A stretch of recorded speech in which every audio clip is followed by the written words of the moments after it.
So we'll give just another minute as people are coming on, and I see some more folks have helped us with this. We are going to use this today, so we need your help right off the bat. We're going to put you to work.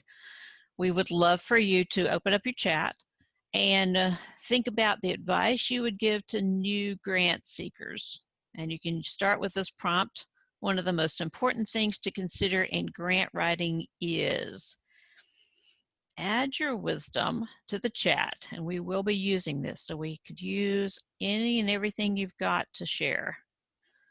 So we have from Maria, being able to match fit your priorities with the grant funding priorities. Absolutely true. Great. Know the grantor audience to whom you're applying, says Jerry. Yes, absolutely. Nicole says, don't chase the money. Stay focused on your purpose.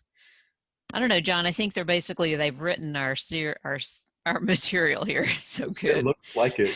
I know, this is great. We're going to talk about all of these. So I'm so glad that y'all are sharing and seeing the same kinds of things that we're going to talk about today. Franley, thank you for expanding on your capacity statement. You had some wise words there. Appreciate that. So I guess one interesting point in terms of doing this from this platform, we're able to capture a lot more of the feedback as it's happening. And so this is a great opportunity for crowdsourcing all this experience. So I'm really excited to see what kind of feedback and what kind of insight we're also going to get as we go through this process. So I'm going to go ahead and launch. See, we're just a couple of minutes past, but if you have wisdom along the way that you want to share, advice, go ahead and put it in chat. We'll sort out and put the pieces together later. If you would type the word advice in first, if we happen to be past here, that would be great. That will make it easier for us to find these. I'm going to go ahead and get started. And just to remind those who might not have heard this, we are recording this session. And so we're just glad to be able to do that so that we can share this later.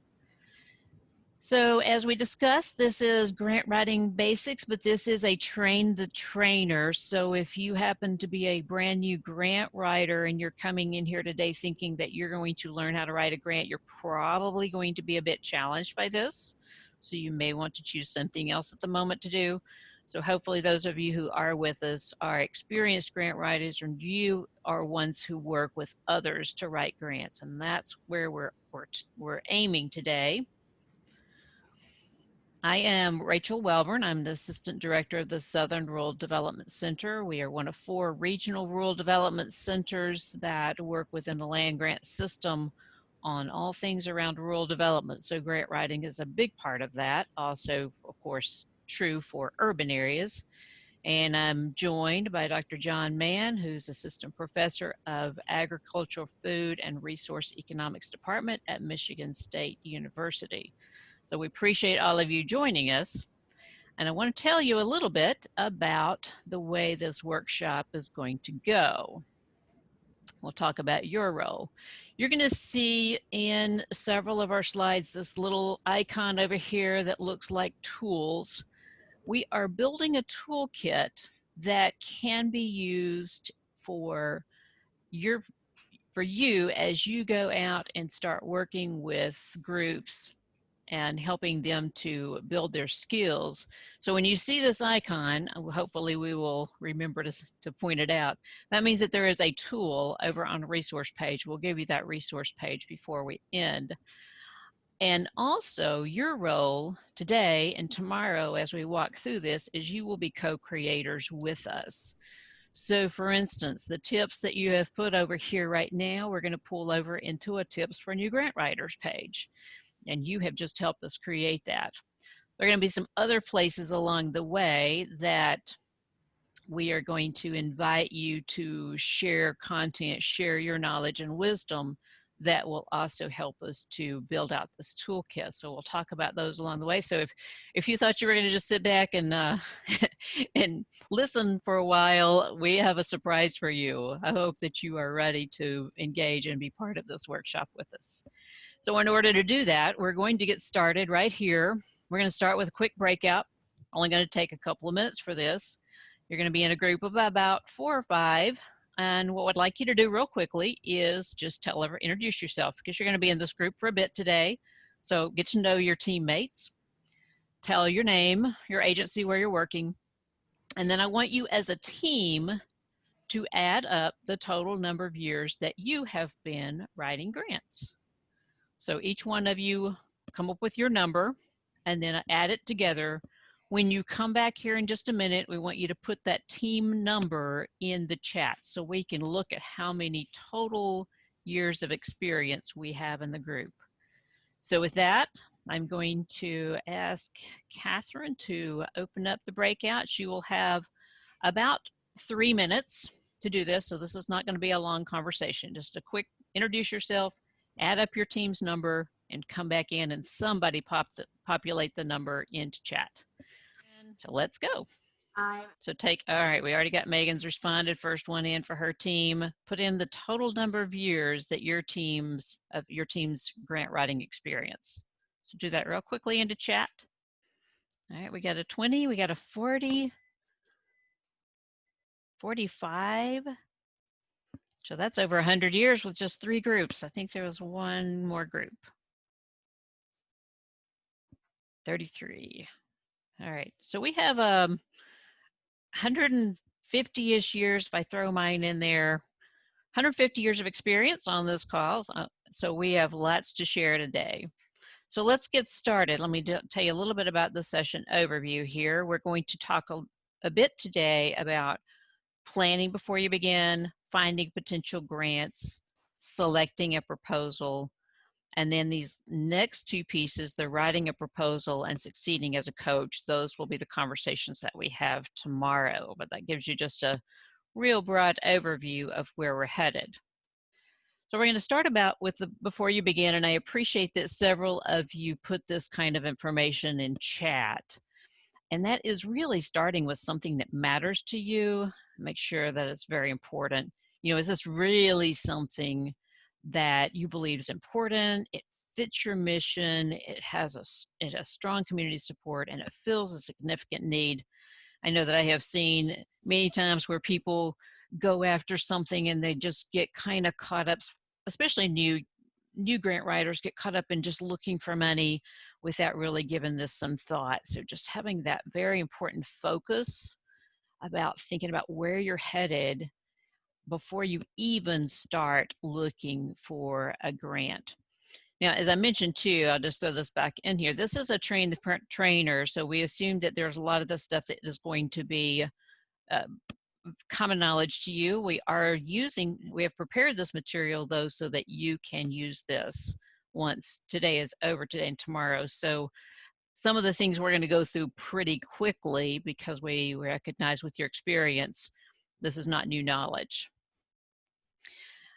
We also encourage in many grant writing, grant RFPs require SMART goals. There are different ways that SMART goals are defined. We're going to use this one today, and that is that it's specific, measurable, action-oriented, relevant, and time-sensitive. And again, you'll see this differently. Here's the toolkit up here, and actually the action-oriented should say attainable. I just caught a glitch in my slide. But see the toolkit here, we have a couple of tools over in the toolkit. One is a video that talks about what is a SMART goal. It's a little bitty short video. We also have a tool that walks through this piece. So as we think about the different pieces and helping people to recognize what each of these mean, we have a tool that looks similar to this and helps them kind of break down each one. So specific, what do you want to achieve? How do you focus your efforts? Is it measurable? Can I really clearly measure this? And is it attainable? Do I have the resources I need? Are there barriers that are going to keep me from being successful? Is this important for your community? Does it really matter? That goes to relevance. And what is my timeline? What is my target date for accomplishing this goal? So we have something very specific in there. So here is where you again are going to help us in building a toolkit. We are going to take the next few minutes in your small groups, and we are going to come up with some examples of SMART goals. We're going to do this quickly. Don't overthink this.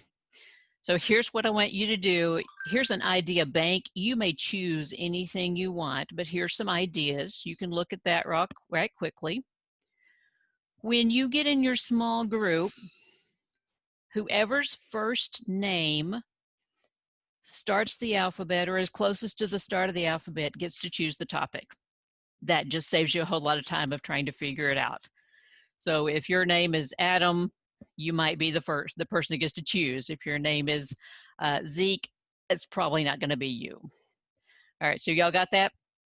Pick a topic, and you're going to have about 5 minutes as a group to write a SMART goal around whatever topic you choose. These are going to be used. We're going to put them in chat, and they are going to be part of the example toolkit. So you will help us build that. All right, so what you're going to, I see that we have a question about what is the goal. So here's, as a team, write one SMART goal. It's right here at the top of the slide. So write a SMART goal, and you're going to, when you come back into the main room, you're going to post that SMART goal into chat. Now, here's the fun part. It's a little friendly competition. So we're going to cut you off in about 5 minutes, but if your group gets it done more quickly, then come back. As soon as you get your SMART goal and you feel good about it, come back. We're going to see which team can write a SMART goal the fastest. Everybody good? Andrew says no, but Nicole is on it. I saw her shake her head. All right. So hopefully your team folks are on it, and we will open the rooms now. All right, I see some folks popping in. Have y'all got a goal? Yeah, we came up with one. Okay, if you can type it into chat, one of you, that would be great. Yeah, Megan's typing it right now. All right. What group are you? Do you know? Did you notice what number you are? That's fine. It was number 3. All right, group 3. We need to know this. There's going to be a few more competitions, so you need to know your group. All right, cool. Some others coming back in. Ah, good. Megan, that was the one thing I was kind of like, ooh, all adults? I see. You got in the center XYZ. I'm guessing that's an adult center of some kind. Perfect. Yes, our hypothetical. Right. It's a play world, but it gives some good examples. That's a great example. That was the only part that was giving me a little challenge. Like, how many adults? Which ones? Where? Nice. All right, got a couple of more groups. As you come back in, please type in your example. You got one over there. So group 3 was the winner. They got the SMART goal in first. All right, if your group got a goal, or even if you got close, even if you were still grappling with it, put what you have. We can refine these, but you would give us some really great starting points. So just to type in your SMART goal that your team came up with. And as you're doing that, we're going to go ahead and walk through some of the other material. Get the chat up. All right, so we have a couple more here. All right, so we have a couple of good examples here, and so there should be at least 2 or 3 more. Just do the ones that you have. Let me read this real quickly. By November 15, 2021, we will increase the percentage of adults exercising at least 30 minutes a day by 15% in Center XYZ, their hypothetical center, and then increase the number of school-based 4-H clubs by 20% in a county within the school year. So in County XYZ. Kim writes, program to help 100 veterans attain employment in the civil workforce. Employment, okay. All right. That might need a time frame, but it's a good start. So thank you for those examples. And if there's any other group that hasn't gotten theirs in yet, please pop those in. We will have them to share back as examples. Let's go in a little bit and talk about resources. This is a really important piece that I find grant writers sometimes struggle with, particularly new grant writers. And so this is a real-time story. If y'all are not sure what barn quilts are, I just put pictures up here. These nifty little artwork things that are on the side of these barns. So if you've never heard of barn quilts, Google it later. It's kind of cool. It's a tourist thing, but it's fun. So in this county where I live, I had someone approach me a few years ago and say, we are, we're a community group. We want to do barn quilts in our county to showcase some cool places in the county. And so we need to write a grant. We need your help. So we visited for a little bit, and I wasn't familiar with barn quilts, so she had to tell me a little bit about it. But once I kind of got the picture, I was like, okay, so what do you need? Well, we're going to need wood because they're made out of wood. We're going to need paint. We're going to need some way of, we need to buy, rent or something, some kind of equipment to hang them if they're up high. And so she listed out the rest of her resources. And we began brainstorming together. And I said, well, okay, so is there a local lumber yard that might do the wood? Is there a local paint company that might do the paint? Who else could you contact? So we sent her off looking and thinking for a bit, and she called me up about a week later and she said, never mind, we found everything we needed locally. So it's a good story to just remind new grant writers that starting with what you have locally, what are the resources that you have in your community, who would be willing to help you, how might they help, and who shares your interest. It's possible that you don't even need to write a grant. And that's going to be a much stronger project anyway, because you'd have tremendous local buy-in. So one of the ways that we can help people to think through what they may have is to use the 7 community capitals. Some of you may be familiar with this work from Flora and Flora, and it's in a lot of the community development work, and you'll notice that there's a toolkit icon up here. We have a video, we have an explanation of this, and there's also a worksheet that you can download and you can share with people you're working with, where they can actually fill these in. But I'm going to go through these quickly and talk about what each one means. So I'm going to start here at the top with cultural. These are the things that make the community unique. These may be festivals, music, food, anything that really ties people together culturally. And there may be some subgroups within your community. So you might have different groups that organize and connect over different kinds of things that help make the overall community culture. But it's just the kind of things that are just unique to that area. And then financial, they are dollars, but they're also things related to dollars, banks, financial institutions, other ways of coming up with financial resources. Political has to do with support from those who are the decision makers, so elected, appointed officials, others that really are that, help drive decision making in that community. And then we have social, and these are the connections among groups. So how are people connected in your community? Are there clubs? Are there organizations? Are there different ways that people connect and share information back and forth? And then we have built, which is exactly what it says, anything that was built. Those are buildings, roads, pavilions, anything that is built in the community goes here. Human is about the skills that people have in their head, knowledge and skills that people have. So this includes education, it includes just what people know as a trade, what they're able to do, and then finally natural, and that is anything that was here before people came. So that may be forest, lakes, streams, anything that's really around natural. So when you think about any project that you want to do, there are pieces of this that may apply. but it does help us to think very holistically about what we need. So just for instance, on the barn quilt, the group came and said they needed financial. Well, as it turned out, they really didn't so much. What they did need was political. They got the city to help them to hang to volunteer their utility trucks to hang the barn quilts. They used social clubs and groups to help do some of the painting. They put them on buildings that already existed. They drew from people's skills and arts to help them to think about how they needed to build these barn quilts.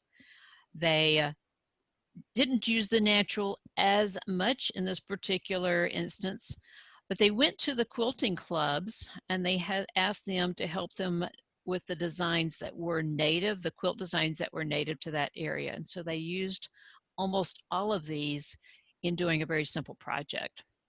So that's just a very quick example of how that might work in a grant writing situation.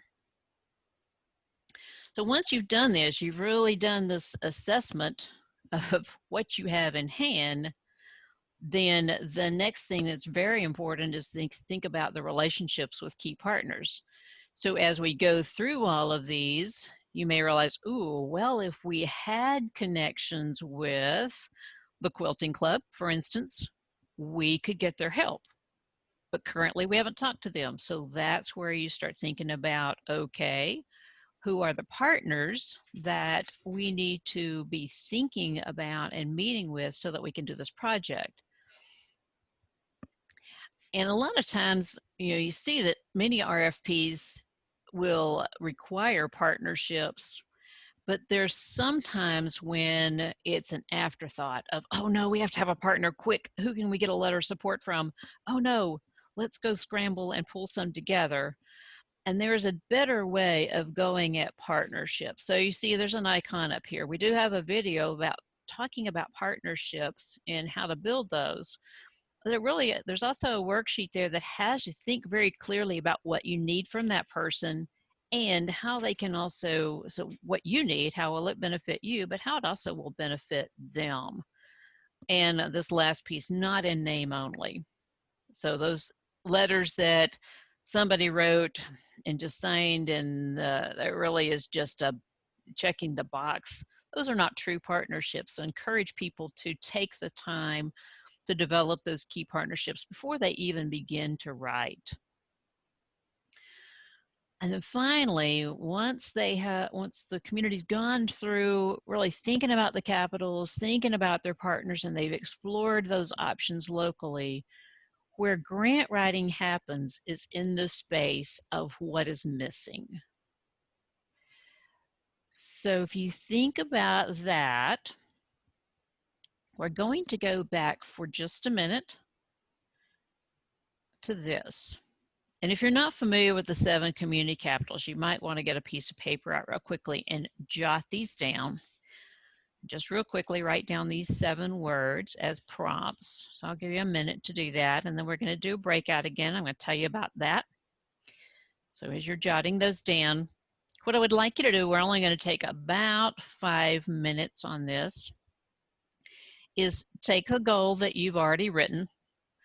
And I want you in your small groups to just think real quickly, can you come up with one example? And it may not be every one of these. The example I used, there were a couple of them that weren't done, but think about your goal that you wrote and see if your group can come up with one example in most of these, maybe all of them.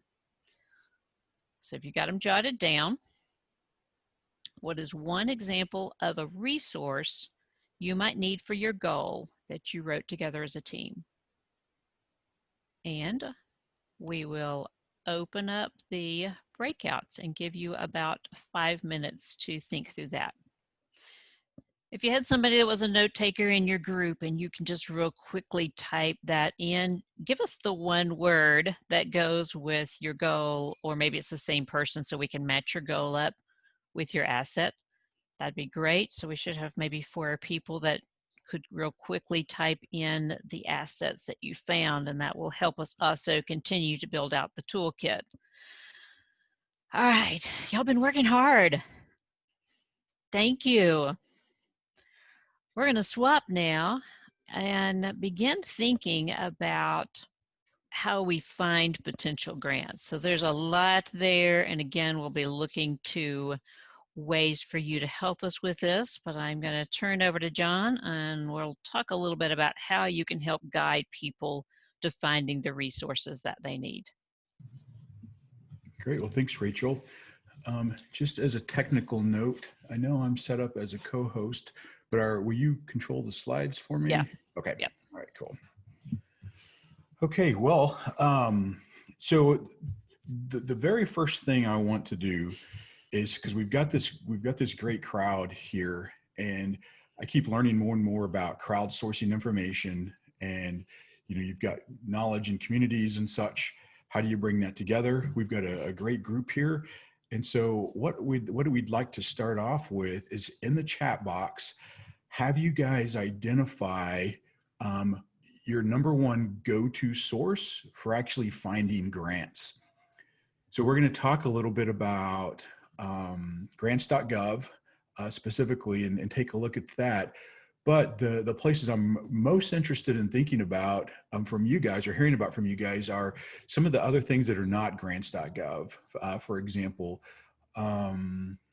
foundational grants, state grants. If you've got kind of a secret source or something like that based on your work, that's what we want to get from you. So we want to take a couple of minutes and encourage you guys to put these into the chat box. One of the things we're going to do with this is we're going to collect this information, and we've got a list of our go-to places, but we want to add your stuff to that. And so we're going to share this with the group. So if you see something that's interesting, jump on it, grab it. But we're also going to provide this. Also, if you've got any URLs or anything like that with respect to the sources, your go-to source. So, and as you're typing these in, I'm going to take a look at. So I see Google. That's a good one. And so I'm going to talk in a little bit. I'm going to talk a little bit about some of the challenges with finding like state grants and also foundational grants. And then we'll specifically look at grants.gov. So as you're thinking about that, as you're sharing your stuff, I want to share a story real quick. And so I've been doing federal grants for quite a while. It's part of my job. I have to write lots of grants for myself.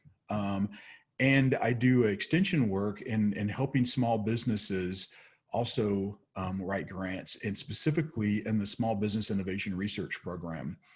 I've been involved in that program for a while. I use it for my research, and I use it. I've sat on several panels to review the grants. I've had the opportunity to review some other agency grants, federal agency grants, but also some nonprofit groups and some foundational stuff. So I've got some experience at looking at that. And one of the things that I have been fascinated by, specifically with seeing individuals come into small business, the Small Business Innovation Program in particular, is the range of experience. And so I have this belief that if somebody's got the right tools, the right information, they can be successful at, getting a grant. And so I met this gentleman. His name was Pat.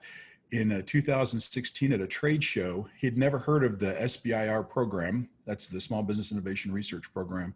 And we wrote basically I talked him into the process. He'd never heard of it. We wrote a phase 1 grant and he won that. He wrote a phase 2 grant and he won that. And a lot of what I'm going to talk about, especially tomorrow, is my experience working with Pat, but also working with other small businesses like him in terms of their perceptions and such. But after all was said and done, so he's a disabled veteran, but after all was said and done, working with him, I helped him get almost $1 million for a small business in federal grants. And so I know what's possible in terms of this. I also know it's a lot of work, and he's his experience is maybe a little bit, or my experience with Pat is maybe a little bit unique, but I've been able to replicate that with some other people. And so as I'm talking, sharing my experience, in this process. Again, thinking about the crowdsourcing, I really want to get capture as much of your experience as possible when we're going through this stuff. So, okay, well, it looks like we've got several good ideas in here. So thank you for that. So let's jump on to the next slide. So there are, when working with first-time applicants, I think the most important thing that I try to encourage, I think about this for myself, but also if I'm going to convey this to somebody else, it's important to first of all, think about our terminology. So we've got the term request for proposals, or RFPs. There are also, requests for applications, or the RFAs. I've heard it both ways. It's interesting, frequently when I work with a first-time applicant, I take for granted that they even know the terminology. And so I always want to emphasize that point and make sure they know what it is I'm talking about when I say an RFP or an RFA.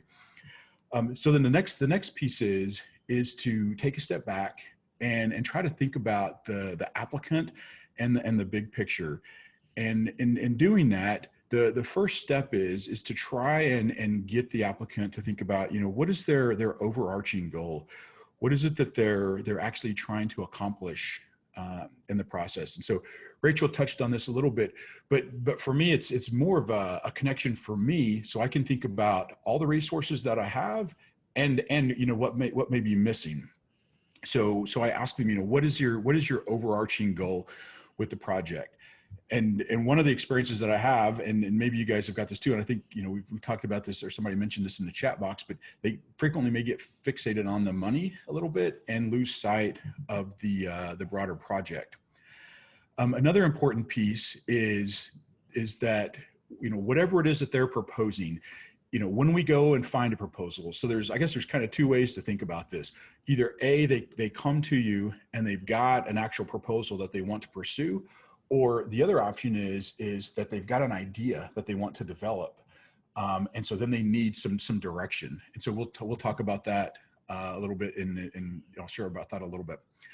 But so in terms of thinking about where to go, and this was also mentioned in the chat, but how well does this align, the person's project align with the agency that you're going to pursue? So the idea there, the person's goal, how well does it align with the priorities of the agency itself? And so that's a big important piece to try to emphasize. And it's when we talk tomorrow, so I'm going to walk through the process of helping the person write the grant and look at the budget and some of those other kinds of pieces. But we're really going to try to connect the dots in terms of their goals with the agency priorities. And then the last part is, what are you can start to think about what are the applicant's characteristics. And this is important to think about in terms of, what their eligibility is, things like that. And so I'm going to expand on that a little bit. But I want to hone in on this align with the agency priorities a little bit. And so going back to my story about Pat and the SBIR program, one of the things that I realized, there are multiple agencies that do that particular kind of funding. And so one of the things that I realized based on his topic, what he wanted to do, he was a good fit for the USDA's version of that managed program. And so that's what we focused on. And that's what I was most familiar with, but that's what we focused on.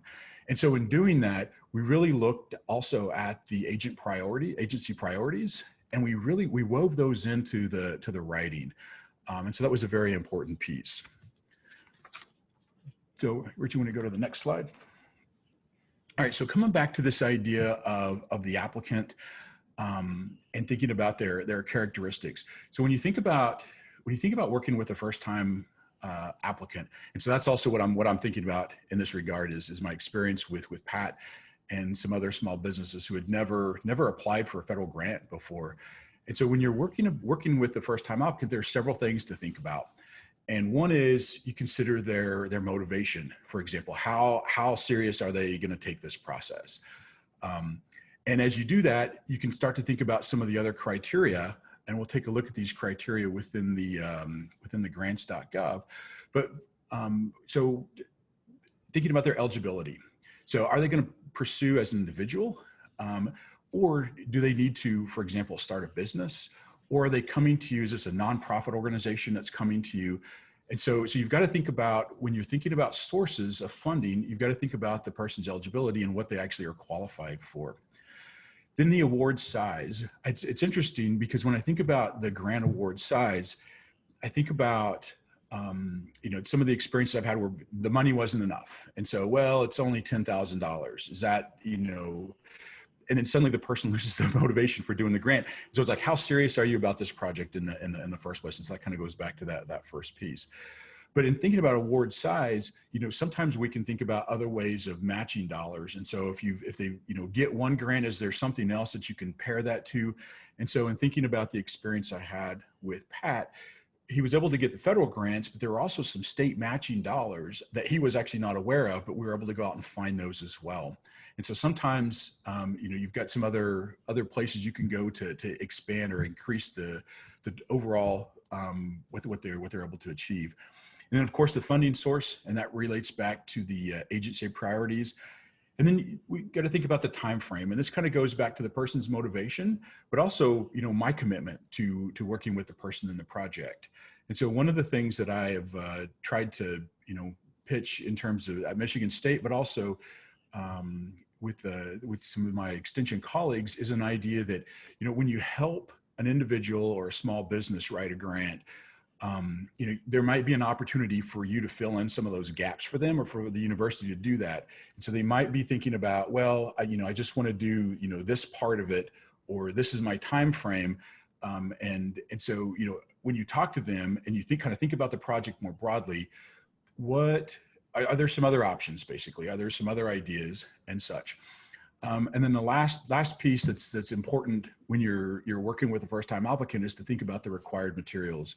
And just this morning, as we've been sitting on and looking at some of your information, one of the things I realized that would be a helpful tool, and keep in mind this is a pilot workshop, but one of the things I realized would be a helpful tool is thinking about some of the forms that people have got to fill out.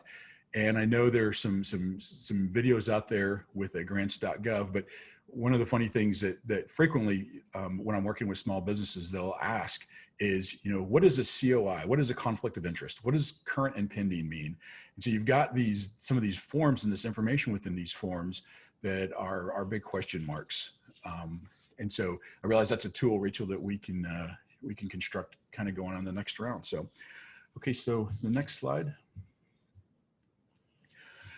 So what I want to do is talk about grants.gov for a couple minutes, but I also want to navigate through. And so, Rachel, is it possible for me to be able to share my screen? See if I can do this in an efficient way. Okay, are you guys able to see this? Yes. Okay. All right, so real quick, show of hands. Hopefully you guys are familiar with using some of the features in Zoom. How many of you have been successful navigating grants.gov? You've gone to the site, you've been able to kind of look through it and see on there. So, and if you've got your video up, you can just raise your hand if you've done that before. So we've got a couple folks. Okay. So one of the experiences I have, and with all technology, the grants.gov website changes on a regular basis. And so that's great. But it also means once you've been on it and you've navigated, and kind of figured out where things are, 6 months from now, it's likely going to change. And so one of the cool features that grants.gov has, they've got a couple of things in terms of tutorials. And so they've got kind of towards the bottom of the screen, a lot of their stuff that they've developed, content that they've developed. And then they've got a YouTube channel, and on that YouTube channel is a lot of stuff.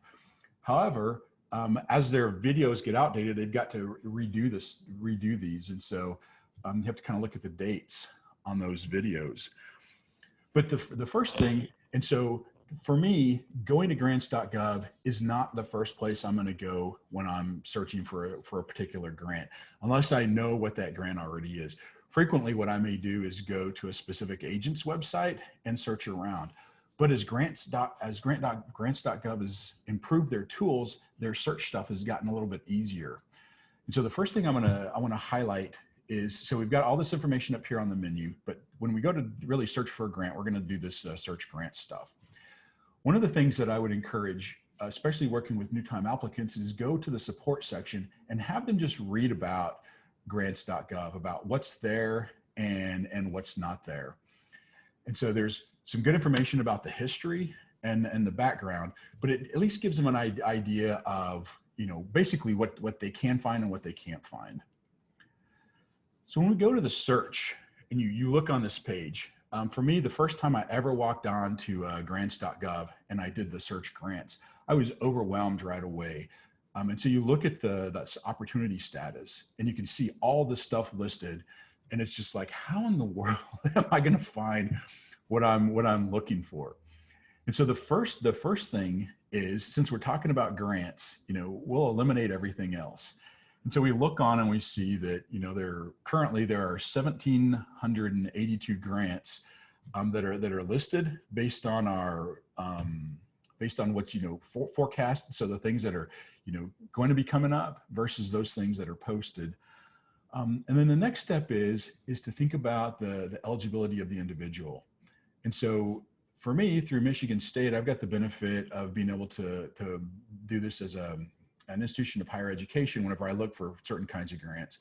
But when I work with small businesses, we're kind of stuck to these to the ones that are available for small businesses, and also the ones available for individuals. And so if you notice, there's only 23 grants that are available, 23 federal grants that are currently open for individuals. And as you kind of scan through this list, it's like, okay, wow, I wonder how much of that is actually going to be relevant to my community. And so this is kind of the shotgun approach in just seeing what's out there. So you can also look by category, and if you've got some experience in terms of navigating grants.gov as I'm talking about this, please share that in the chat box. And so for me, what my preference is to always identify the agency. And so I do a lot of stuff with USDA. And so in this example, or this demonstration, that's what I'm gonna walk through, is pick a USDA grant. But what I also know is I know some keywords that work to help me find it. And so sometimes that's also a more straightforward way when you're initially looking for stuff in terms of funding sources. And so you can use a couple of keywords. But for me, so I'm going to go and I'm going to just search for this grant that USDA issues on a regular basis. It's called the Agriculture and Food Research Institute. This is one that's relevant to what universities do. And the reason I'm going to click on this is just to show you something specific, and also to kind of walk through this a little bit so you can see the pieces that come up. So when I click in the grant, it gives a synopsis, and clearly this is not the RFP. So in order to get to the RFP, you've got to go down here to the link and additional information, and then that takes you to the actual USDA page, and you'll have the opportunity to download the RFP. This gives you an idea of how much the funding is and such. But the other important piece, and not everybody is familiar with this, but if you click on the package, so let's say you go to the USDA site, and that's the first place you go, and then you realize, okay, wait a minute, I actually need the grant package itself because I've got to fill out all these forms.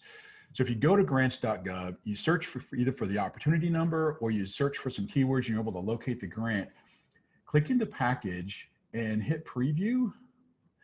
And this gives you all of the documents, the mandatory documents that you're going to have to fill out, the forms you're going to have to fill out. And then there are a couple of optional things too. But so this is to me is kind of a go-to place in terms of if somebody's looking for the actual pieces that go with the grant itself. And so these are referenced in the RFA, but there's not always, I'm sure you, in terms of like reading RFAs, you guys know, you look at it and it's like, wow, there's a lot of information here. And so a lot of stuff gets lost in the process. Okay, so I'm going to step out of this. So kind of coming back to the grants.gov, I'm going to just kind of scroll through the chat box for just a minute and see what kinds of thoughts you guys have in terms of working on this. So there's one question: do I have a recommendation on how to communicate to a board of directors that 10K isn't worth pursuing when any little bit helps? You know, I guess it's a cost benefit analysis in terms of how much time and energy. Sometimes, and what I was thinking about whenever I made the comment about the $10,000 is for the individual pursuing it, it may not be worth it to them to put in that much effort. But one of the things that I would encourage is, and one of the things that I've learned myself is, the grants process is also kind of it's like going up a set of stairs, in that you get a little bit of success, you get a little bit more success, you get a little bit more success. And so it's rare for somebody to be able to just jump into and write, you know, a $500,000 grant and be really successful at it. And so one you know, thing you might consider is that, you know, if you're able to get the small grant, maybe that you can use that as seed funding to get a larger grant. And so it's one of the things that we think about a lot from the academic environment is the seed funding, and how can we move forward.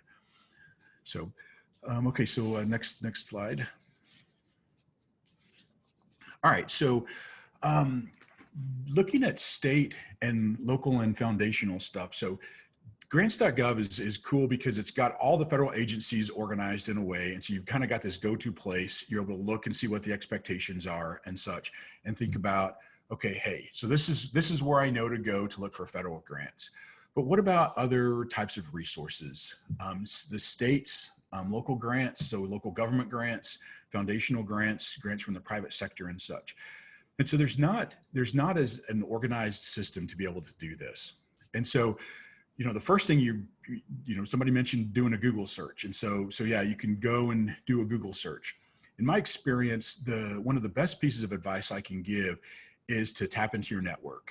And so this is with state grants, especially, this is a great opportunity to connect with extension professionals, because frequently those extension professionals know, at least in the area that they work or the field that they work, they're familiar with some of the state programs. And so that's a good resource. But there may also be other people within their network that are familiar with you know, particular kinds of grants.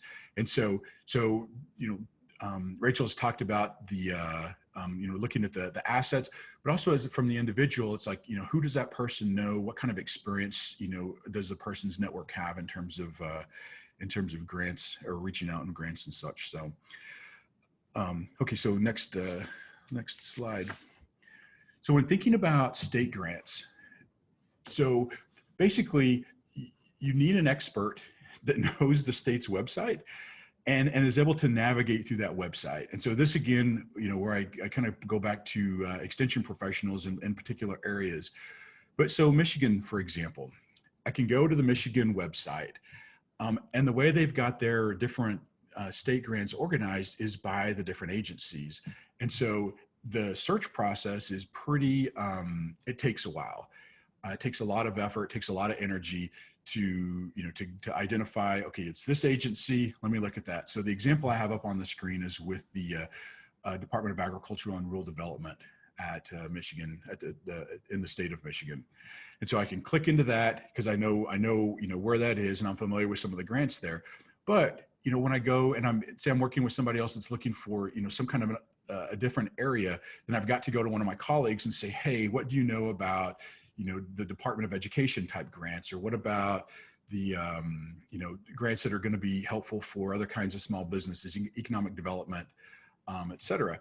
And so for each state, then you've got, you know, this list of different agencies, and then within those agencies, you've got all these different kinds of sets of grants to look at.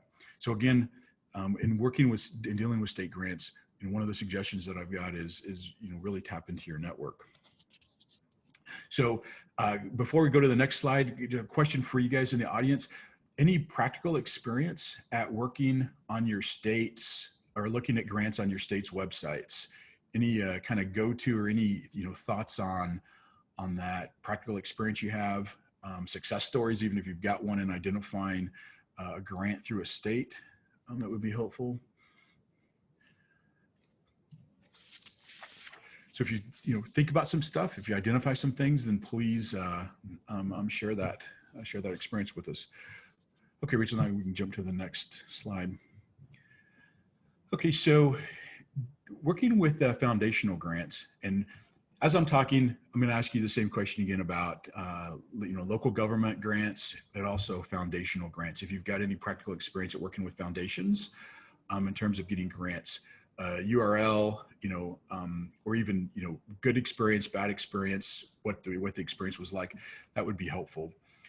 So working with local government, trying to find local government grants and foundational grants. Local government grants, from my perspective, are pretty rare, but they come about. So I know with the COVID-19, there have been some funding opportunities that some local governments have provided, but you really got to know about these things. So you've got to be plugged into your local community to even be aware that those kinds of funding are available. With grants from foundations or other kinds of nonprofits, I know there's some different websites that are constructed that may, you might be able to get on and see, for example, like the Kellogg Foundation or the Ford Foundation or the Kauffman Foundation. But for foundations, many of those are really black boxes, because in my experience, you don't really know what the expectations are, because they may identify, we will fund these kinds of topics, but there's not really a list of criteria or information to kind of help you in constructing your proposal. And so for in my experience, for success with foundation grants, you've got to do them multiple times, and then you've got to kind of be in the know and know, what is it that the organization is interested in funding, but also even somebody on the inside to understand how the things are evaluated. So as a practical experience, there's an organization, the Kauffman Foundation, and I do a lot of small business and entrepreneurship work. And so I've applied for grants with the Kauffman Foundation multiple times. These are, smaller grants in the range of like $10,000 to $25,000. And the first time I wrote a proposal, I sent it to them, I was rejected within a couple of days. I come back to it, try again, rejected again. I go to one of my colleagues who had some success in the past, and so he helped me rework the proposal a little bit and submitted it again. And then I got some feedback, and then I had an opportunity to submit a broader proposal. And so I did that, and again, had some failure. And so I've tried this multiple times until I kind of figured out, this particular place. So if you can imagine, the first time applicant and working with that person and not having, not being familiar enough with the foundation to know what would work and what won't work. That's the part where trying to build help build the person's network a little bit and identifying maybe some other people that have got experience is really helpful. So Rachel, I'm going to pick on you for a minute. From your own practical perspective, what kind of experience do you have with grants from foundations? Have you got any experience, and have you had any success? Yeah, I have. There's several different foundations that over the years I've been able to work with successfully, but I find that one real difference is to build relationships with the people, and you've already touched on that. It's often, unless it's a huge foundation, often it's about, have you really talked to somebody face to face? Have you really shared your idea, bounced ideas off? If you can catch the interest of an individual, oftentimes they will help navigate through the system. And so finding out a name of someone is tremendously helpful. Cool, thanks for that. Other experience from you guys in terms of writing grants. What has worked for you with respect to trying to connect people with either state grants or grants at foundations? I can go. I think it's the local partnerships and the local connections that we usually have in the community.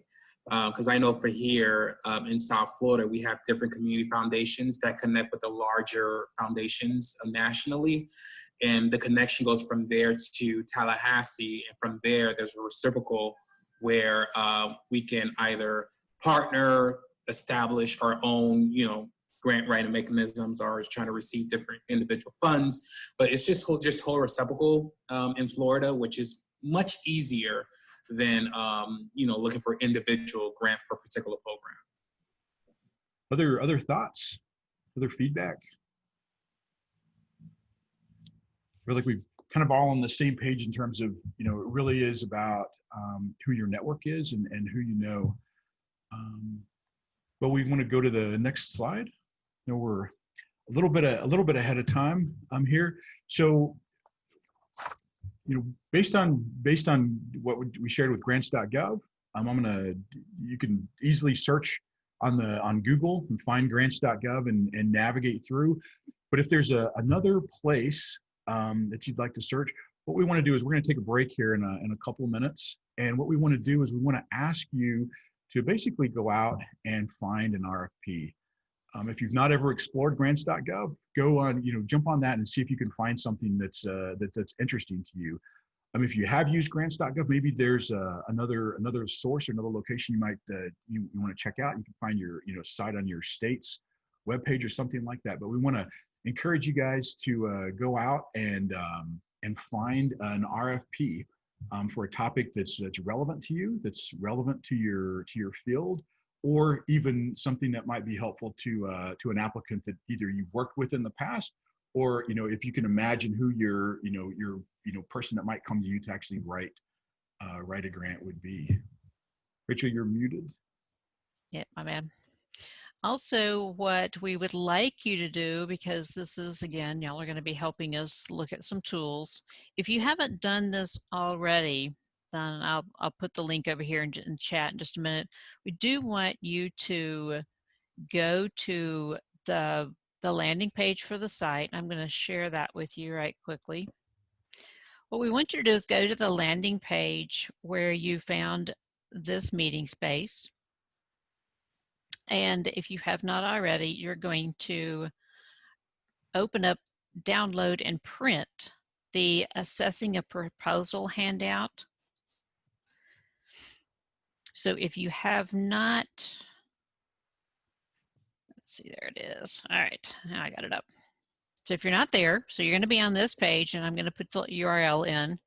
Come to this page, scroll down just a bit, right here where it says Assessing a Proposal, and there's a handout.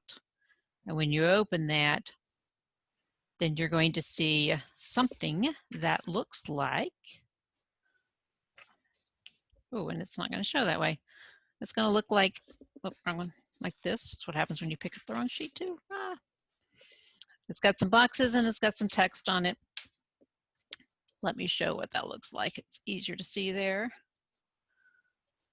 I forget with these virtual backgrounds, they're just not great for sharing something physically sometimes.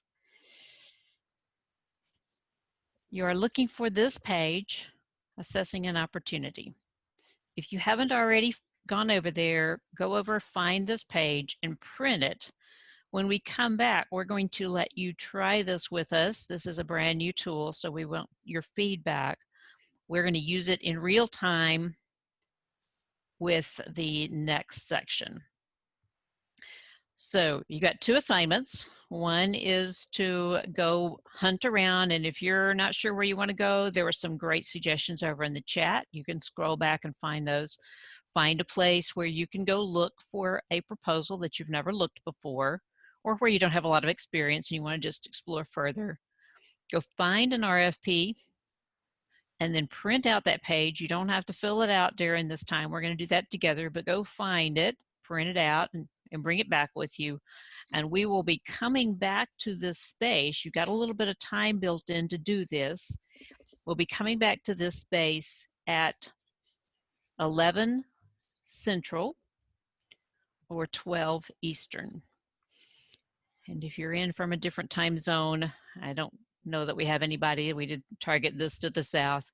So 11 Central, 12 Eastern. Come back to the same link and we will pick up from there. So hopefully you'll use this time to just do some exploring. If you're like me, there's so little time to just, I'm just going to stop and look. But we're giving you that space. You are part of the workshop during this space. So use this time, go find something new and cool, and then we'll come back together in just a little over an hour. Any questions that you want to ask before we take a bit of a break? Rachel, are we filling in that worksheet while we're looking, or we're doing that when we get back? No, I mean, if you want to, you can. It doesn't harm anything, but we will be looking at it in the small groups when you come back. So if you want to, just try it out. Certainly you're welcome to do that.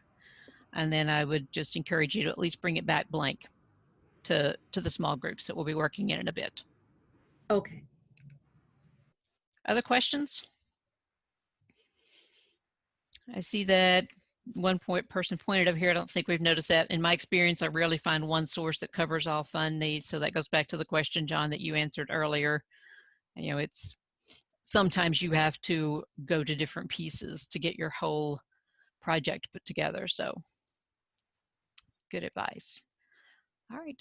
Well, if there's nothing else, we'll look forward to joining you back in about an hour and 13 minutes by my clock over here. So happy hunting. We'll see you in just a bit. So Franley learned that federal grants often require also a state level approval. So it's good to know who your state folks are also, as well as just applying on the federal level. It's another part about building relationships that can be really important. Yeah, so Maria talks about looking for information on previously funded projects and how that can really guide you, because if they were funded, that means they did it right. So what can you learn from those? Nicole, if you're not seeing the chat comments, you can mouse over the screen and you should see a bar on the bottom that has like a chat bubble that looks like this one on the screen kind of, and it should open up for you.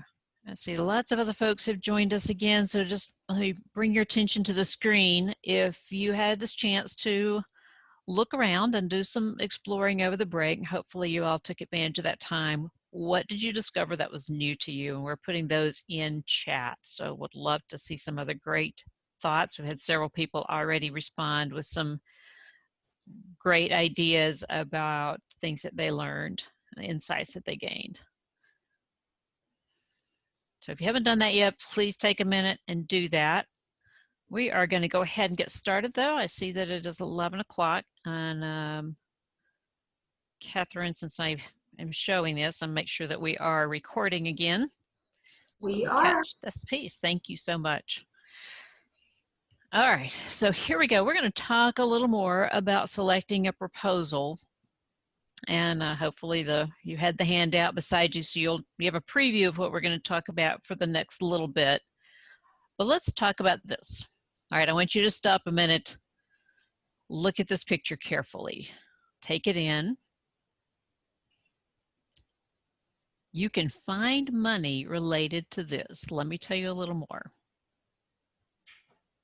All right, a grant announcement comes out to hang dead possums from trees. How exciting is that? The funding amount is quite high. You can find plenty of possums, so the work can be accomplished. The funding agency seems to like your organization, always a good thing. You would be rewarded on your job if you got this much money. Do you go for it? So if you know how to do the thumbs up, thumb down, you can click on the participant link and there's an option there, or you can turn your camera on and just do a thumbs up, thumb down. Would you go for the money? What do you think? All right, we see some answers in chat too. That's good. All right, 2 thumb down so far. What else do you vote? Would you go? Would you not go? See some no's, see some no's. Anybody would go for it, or at least thinking, maybe, let me check this out.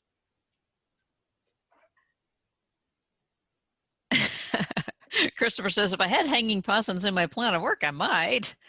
Kaylin says, depends. Emily's, sure, if my organization focuses on possum control. And so y'all are really hitting on kind of a fun thing. And this is a story I've shared with a lot of community groups. And it's interesting to me kind of how people think about this. I've had some people that say, a lot of money, I'm pretty much guaranteed, I'm going to be rewarded. Sure. But what we can really get in trouble with money is having this mission drift, because we don't want our boats to end up in the desert. That's never a good thing. So that's one of the things that new grant writers and maybe even seasoned grant writers really struggle with is, how do you decide whether this opportunity is really a good fit? And there's a little bit of a funding dilemma in that, because on the one chance you may have like several opportunities. Do you settle for the one that's the best fit, even though you'd have to tweak around it? Or do you hold out for that exact fit?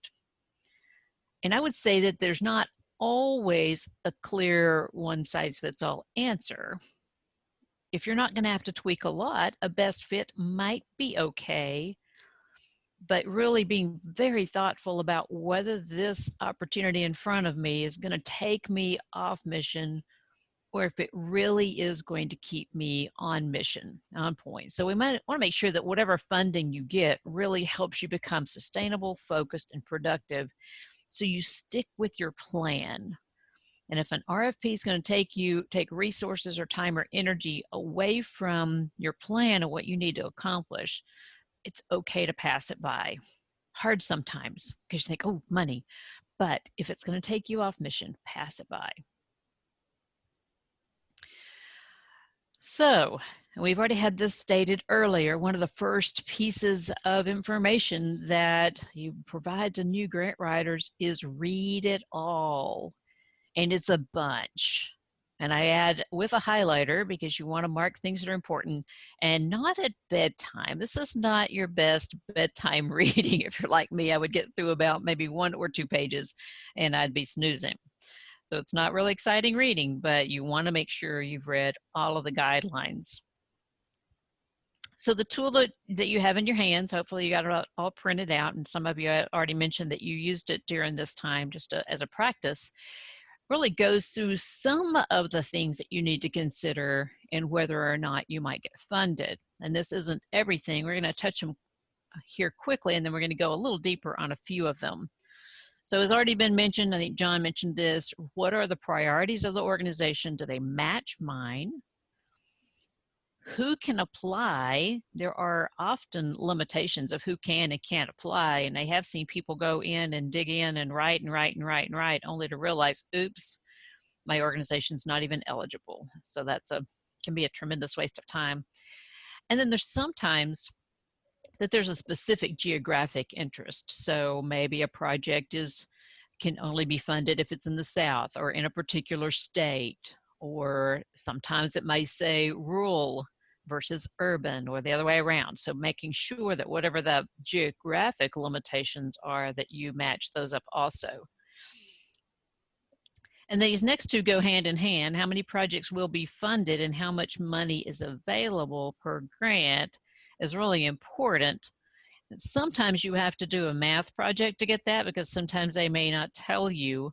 They may tell you the total amount available and how many projects they want to fund, or they may tell you the total amount available and how much per grant, so that you can get to the other number. But that's really an important number to know. Early in my grant writing career, I attended an intense grant writers workshop, and I was really impressed because the people presenting said, we have a 98% funding rate. And I thought, wow, 98%. That's pretty good. I want to know more about how they're doing this. And what I learned from them that was interesting is because they are very, very, very, very selective in the RFPs that they write. And if you're choosing wisely, you can have a pretty high success rate too. But knowing how many projects are going to be funded, if there's only going to be 2 funded, that's a pretty low chance that you're going to get it. If there's going to be hundreds funded, well, you might have a good chance. So what is that? And then what kinds of projects have been funded in the past can be very helpful. Not only can you sometimes even see their application, or at least a synopsis, you can also see the things that the organization, the funding organization likes. And you can kind of know, am I fitting on tracking on this, or am I doing something totally different? And then the funding cycle, we're going to hit this a little bit more in a sec, but looking at, when are things going to be, when's everything due, when's it going to be funded, when would the grant start, and when would it end? And then closely related to that, what is the deadline for submission? Because if the deadline's tomorrow, chances are this is probably not something you want to take on. So let's go a little deeper on a couple of these. First of all, does the grant allow for resources you need? Really important. We talked about that in the first part of this session today about really deciding what you need that you can't already get locally. And does it, so whenever it talks about the kinds of things that they fund, are the things that you need included in that? And then the second bullet here is really important, and I've seen lots of folks get really hung up on this. Sometimes funding agencies give funding up front. Check is in the mail. Those are fun. And some of them, sometimes it's by cost reimbursement. And that can be a huge issue if you're a small organization. That means you have to fund the project up front, and you're going to turn in your receipts or your invoices, and that funding agency is going to reimburse you. If an organization doesn't have the capital to support that upfront cost, then this may not be something that's going to work for them. We'll talk a minute more about the timeline and how well it matches our needs. So here are a few of the things that are very important to look at this. When is the proposal due? We've talked about that already for just a minute. Looking at what's realistic. If this is going to be a 60-page proposal and it's due next week, I don't know about you, but unless I just quit my day job, I'm not sure I could pull 60 pages out in a week's time. If it's a one-pager that they want and they want it next week, I might could get that, I might could make that happen. And then, when are the funds going to be awarded, particularly for some of the larger organizations? They may have a slow turnaround that says, okay, well, if I submit it next week, it's not going to be funded for 6 months, 9 months down the road by the time they go through their approval process. Is that too late for me? Do I need money that's going to get turned around more quickly? So what is the start date, and how long will the funding last? If I've got a 3-year project and this is only going to last me for 6 months, then it might be okay as a starting point, as seed funding like we talked about. But do I really need to look at something else, either also in addition to this one or maybe altogether? And then to Joy's point over in the chat, how long the funding will last is really important when you're building out your budget, which we'll talk about further tomorrow. If it looks like a lot of money, but you've got to fund stuff for 3 years, that's going to look tons different from something that's only going to be for 1 year. And then really making sure, can we make a strong case? We've looked at their priorities. We've looked at what we want to do. Can we make a strong case for this? So we're going to do something for a minute, or a few minutes actually. We're going to ask you to pull out that handout that you printed off and whatever RFP you found, and we're going to put you back into groups for a minute. We'd like you to just explore this tool together. You can pick one of the RFPs that one of you found, or you can draw straws however it works for you when you get over there.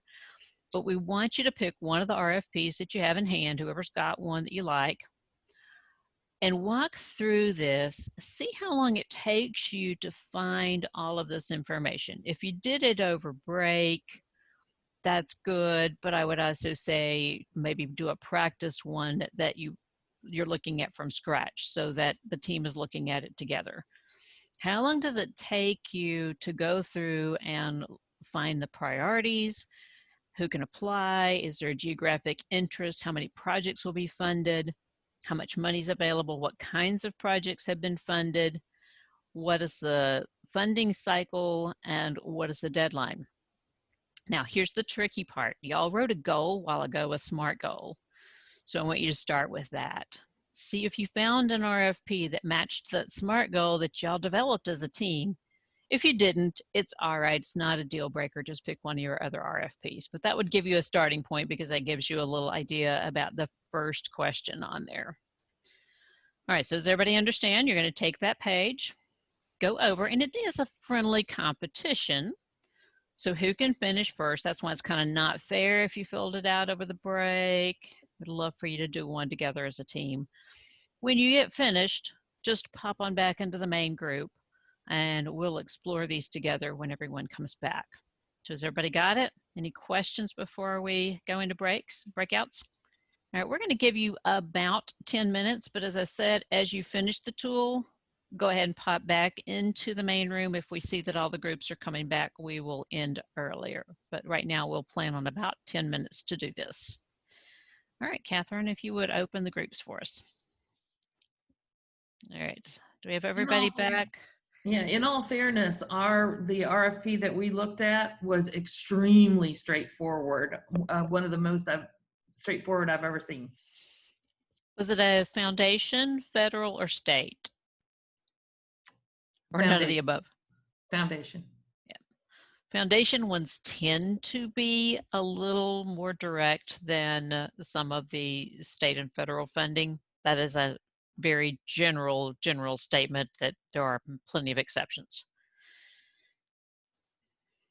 All right, well, I think we have everyone back.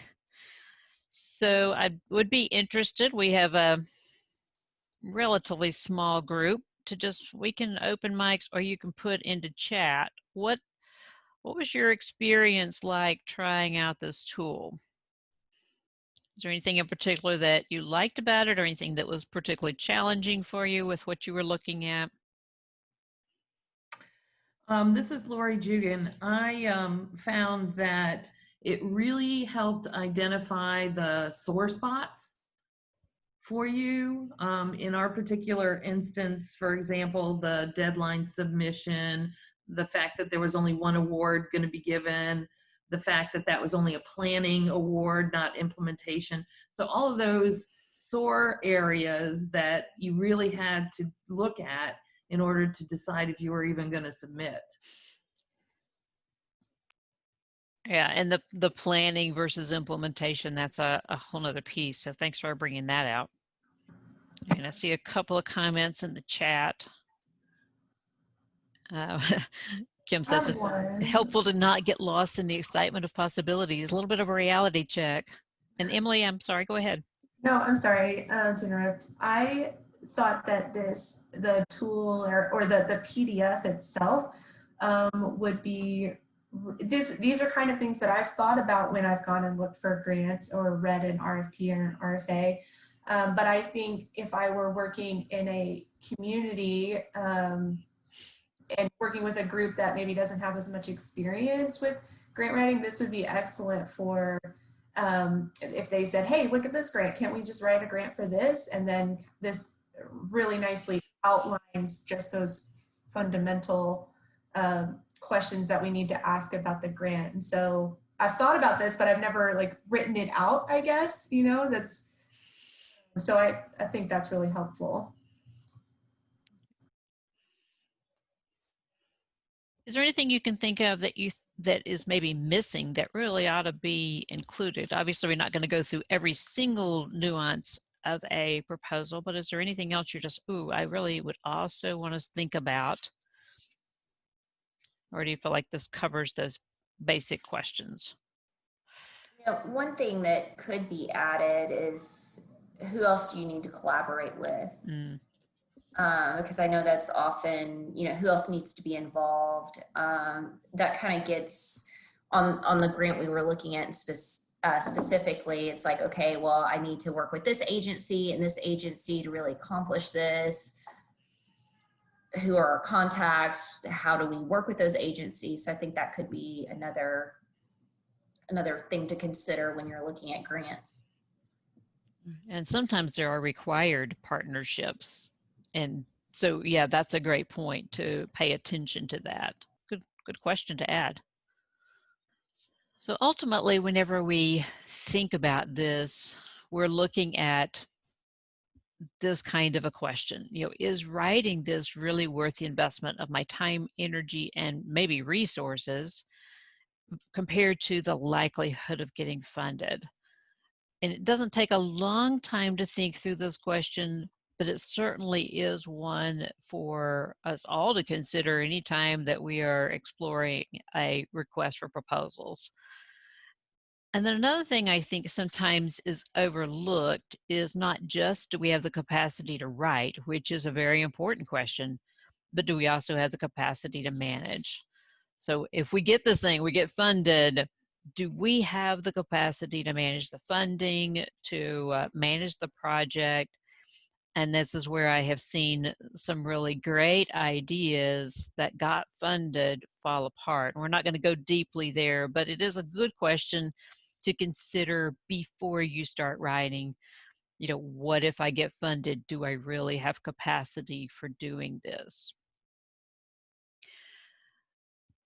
So with that in mind, and we'll just, again, you can either type this in chat or just open your mics, but just thinking about this whole experience, what do you think is the most overlooked consideration in choosing a proposal? What do people often overlook in your experience? And I see a great idea from Nathan about cost share. All right, so the deadline, Joy says, oh, reporting. You know, and that's part of that. Do I have the capacity to manage? Because if there's huge reporting requirements and I really don't have capacity to do that or to gather the data that's required, that's such an important piece. And Emily also reflects just that capacity question.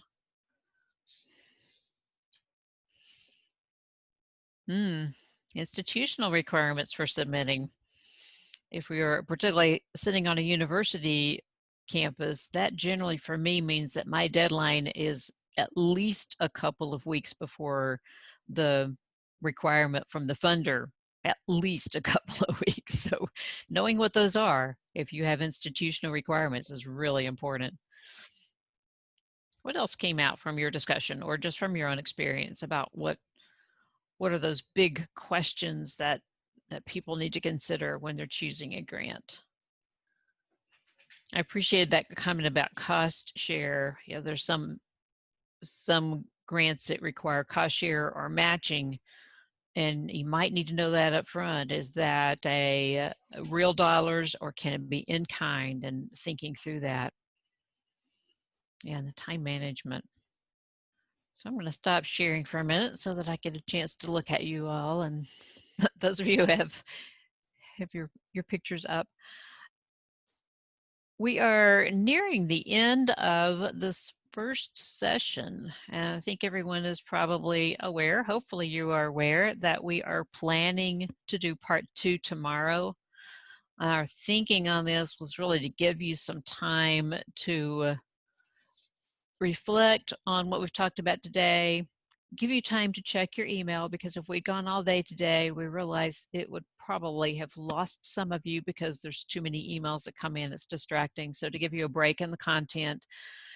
But also as we come back tomorrow, we're going to be looking a whole lot more into the mechanics of writing, and John is going to lead the majority of that session tomorrow. So I'm looking forward to learning from him also. You may remember in that same email that guided you to this document that we just looked at, the assessment of opportunity, that there was also a link to the 6 W's. So if you would go back to that page and print off the 6 W's handout for tomorrow, it will be used there. So that will get you a step ahead. And then we will begin at 8:30 Central, 9:30 Eastern. It'll be on the same link on that same page. So we'll look forward to that. And just kind of let you know that tomorrow, as I mentioned, really we'll get into the details much more about the tools for writing.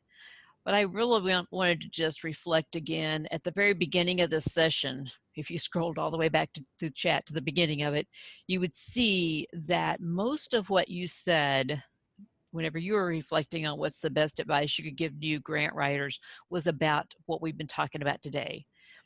Making sure that the RFP that you choose is a good match to what you're doing. So we chose to spend a lot of time on this because we just understand how important that question is. So once you've picked the right RFP, it's a great opportunity. Your likelihood of funding is reasonably good. Then the second part of this is really how do you do that well? So we'll look forward to that tomorrow. And John, is there anything you want to say about setup for tomorrow before we adjourn? Sure. So what my hope is tomorrow is it'll be both exciting and a little bit chaotic in terms of what we're going to try to accomplish. So we developed a new tool with the 6Ws and thinking about writing grants. And it's a way to try to get a big picture feel pretty quickly. And so I'm going to explain what that looks like. We created a couple of videos. And so those are on the site. And the thought process is yeah, so we've gone through this first day process. We've got the assumption that we've got a proposal selected, and then now we're going to go for it. And so what do we need to do to be successful at going for it? And that's exactly what we're going to look at tomorrow.